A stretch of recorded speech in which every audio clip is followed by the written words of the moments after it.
الحق من ربك فلا تكن من الممترين.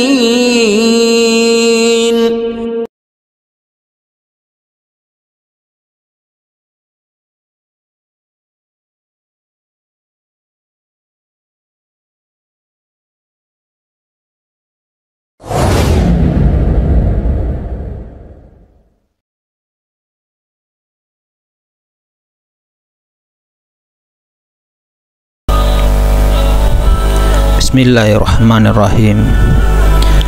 Assalamualaikum warahmatullahi wabarakatuh. Renungan Kalbu bagian 1, arti hidup, catatan yang ke-9, niat sebagai jiwa ibadah. Sebagaimana dimaklumi, ibadah itu merupakan semua kegiatan yang semata-mata dilakukan hanya untuk Allah belaka.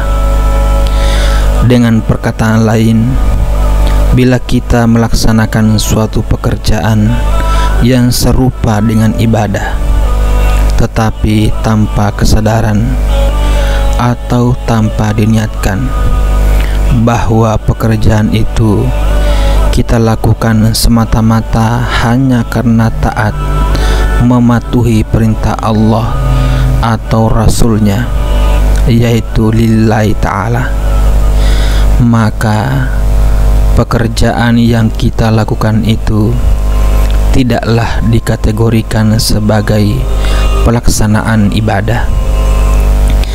Sebagai contoh, orang yang bekerja mencari uang semata-mata karena untuk memenuhi kebutuhan hidupnya, ataupun orang yang menuntut ilmu karena semata-mata untuk memenuhi kebutuhan profesinya, tidaklah dapat dikategorikan melaksanakan ibadah. Orang tersebut hanyalah mendapat ganjaran dunia, sedangkan ganjaran akhirat berupa pahala tidaklah diperolehnya. Jadi dengan demikian jelaslah bahwa yang menjadi syarat agar pengabdian atau ibadah itu sah yaitu niat.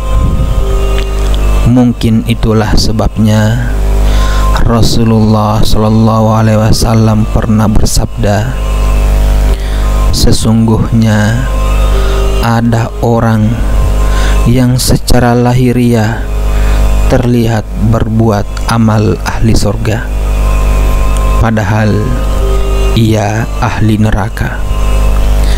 Dan ada seseorang yang secara lahiriah ia berbuat amal ahli neraka, padahal ia ahli surga. Hadis riwayat Bukhari dan Muslim.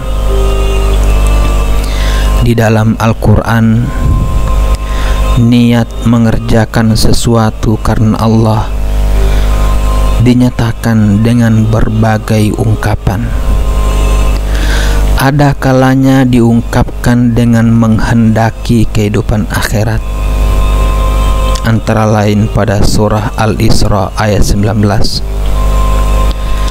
atau sering juga diungkapkan dengan menghendaki keridhaan Allah, antara lain disebutkan pada surah Al-Lail ayat 20 dan An-Nisa ayat 114. Sedangkan Rasulullah Sallallahu Alaihi Wasallam menegaskan tentang pentingnya berniat dengan sabdanya yang sangat terkenal, sesungguhnya segala amal itu ditinjau dari niatnya, dan setiap yang akan diganjar sesuai dengan apa yang ia niatkan. Al-Quran dalam surah Hud ayat 15 dan 16 mengisyaratkan bila kita berbuat baik tanpa diniatkan itu semata-mata karena patuh pada perintahnya, maka boleh jadi Allah akan membalas tunai perbuatan itu dengan sempurna di dunia ini, tanpa menyisakan sedikit pun untuk akhirat. Hal ini sungguh merupakan suatu kerugian bagi kita, karena bukankah di akhirat nanti kita harus memiliki bekal?